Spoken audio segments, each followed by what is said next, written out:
What's up mga Lods? So ayan, may quick tutorial lang tayo ngayon. Ituturo ko lang sa inyo mga Lods yung concern ng aking ibang mga viewers, okay? Tinatanong nila sa akin, kuya, paano ba daw mapabilis yung cellphone ko kasi mabagal na, okay? Malag na.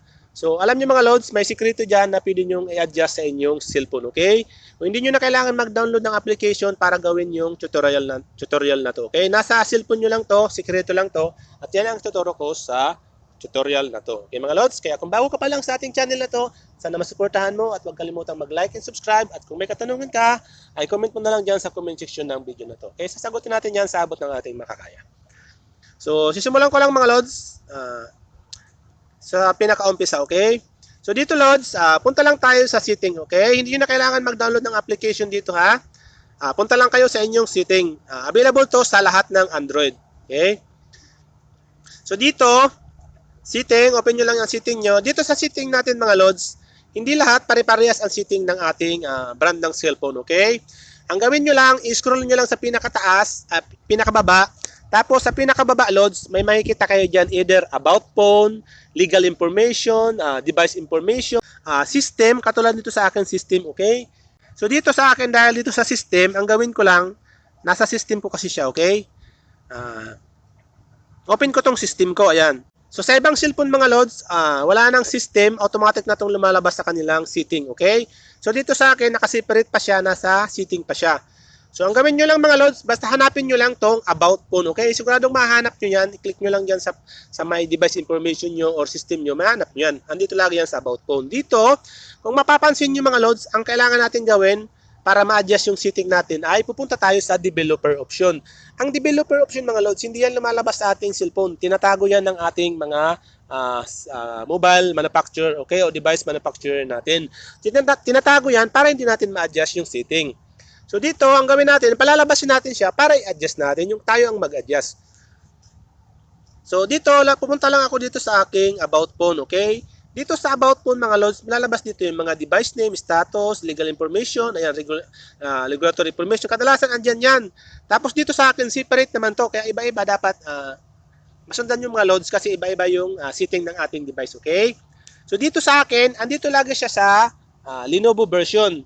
Kung sa ibang Android, andyan siya Lods sa brand version or latest version sa mga version ng inyong mga device, okay? Kailangan nyo, gawin nyo, pag hindi dyan, i-click nyo lang tong isa-isa yan, ganyan, patulad ng mga ganyan, i-click nyo lang isa-isa yan, yung mga version dyan, okay? I-click nyo yan isa-isa hanggang sa lumabas yung developer option. Kailangan Lods, i-click mo siya ng, tandaan mo 7 beses, okay? 7 beses mo siyang sunod-sunod i-click para lumabas yung developer option. Halimbawa dito sa akin, sa Lenovo version, ang gawin ko, i-click ko lang siya ng 7 beses, okay? Pagmasdan nyo mabuti. 1, 2, 3. Ayan. Kung makikita nyo, ayan, you are now a step away being a developer. Ayan. Ayan. Tapos, kasi may security ako. Ayan na mga Lods, you are now a developer. Okay? So, ngayon, developer na ako. Lumabas na yung developer ko at ma-adjust ko na yung setting ko. Sikreto yon na hindi nilalabas ng ating manufacturer ng device natin. So, dito, saan mo makikita yung developer option na? Mag-back lang. Sa dalasan mga Lods, andito rin siya sa setting, okay? Hanapin nyo lang yan kung dyan yan nag-appear. Dahil sa akin, uma-appear dito sa system, ayan, kung kanina napapansin nyo, wala tong developer option dito, di ba? Ngayon, andyan na. So ngayon, ang gawin ko, i-click ko lang tong developer option, tapos, makikita mo naka-on yan, okay? So dapat, laging naka-on yan mga Lods, okay? Hindi nyo dapat yan i-off kung maggagawa kayo nito, okay? So dito, ang gawin nyo lang mga Lods, marami kang setting ditong pwedeng i-adjust, kaya tinatago yan ng ating mga manufacturer ng device.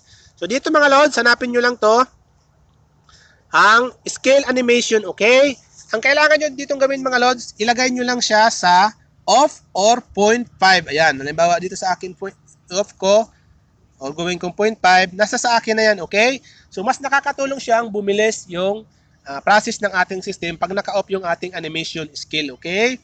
So ibig sabihin, mas napapashort nga yung process, hindi na siya kailangan mag-animated, mag-process ng animation para ma-process yung application, yung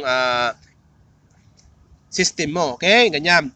Tapos, okay na yun mga Lods. Ang gawin nyo na lang, i-back nyo na lang, wag nyo yung i-off, okay? Kasi pag naka-off yan, magre-restart yan sa dati or babalik yun sa 0.1, okay? So, ganun lang mga Lods. So, sana natulungan kayo. Hanggang sa muli. At kung may mga katanungan kayo, mag-comment kayo sa ating comment section at sasagutin natin yan, okay? So, hanggang sa muli. Much love. God bless.